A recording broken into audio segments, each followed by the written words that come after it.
Finally আমরা উঠে গেলাম বোটে। খাওয়া দাওয়া করে নিয়ে আমরা বোটে উঠলাম। সাদাব তো এসে থেকেই বোটে ওঠার জন্য বলছিল বারবার করে, তো আমরা উঠেই গেলাম শেষমেশ।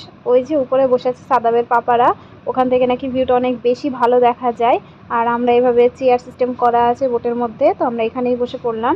বেশ অনেক ভালো লাগছে এখানে এসে। সাদাবও তো খুব ভালো খুশি হয়েছে।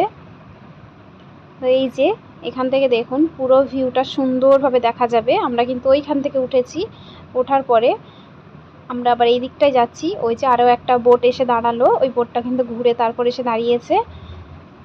তো এখানে সবাই সবার মতো করে দেখছে, বেশ খুশি সবাই। এত গরমের মধ্যেও কিন্তু আশপাশগুলো অনেক বেশি ঠান্ডা ছিল, যেহেতু মনে হয় আমরা এইভাবে নদীর উপরে আছি তার জন্যে। এই যে দূরের ভিউটা অনেক বেশি সুন্দর লাগছে। এই যে পেছনের জঙ্গলটা দেখছেন, এটা কিন্তু আমরা আগের ভিডিওতে যে ভিডিওটা দেখিয়েছিলাম এর মাঝখান দিয়ে রাস্তা করা ছিল, ওখান দিয়ে আমরা এসেছিলাম। সেটার এই সাইডটাতে এই নদীটা। তো বেশ ভালো লাগছে এসে এখানে। আমাদের এই ভিডিওগুলো আপনাদের কাছে কেমন লাগে কমেন্ট করে জানাবেন। দেখুন অনেক বেশি সুন্দর। কিন্তু সাদা বারবারই একটা কথা বলছে, এখানে কি কুমির আছে মাম্মাম, এখানে কি কুমির আছে?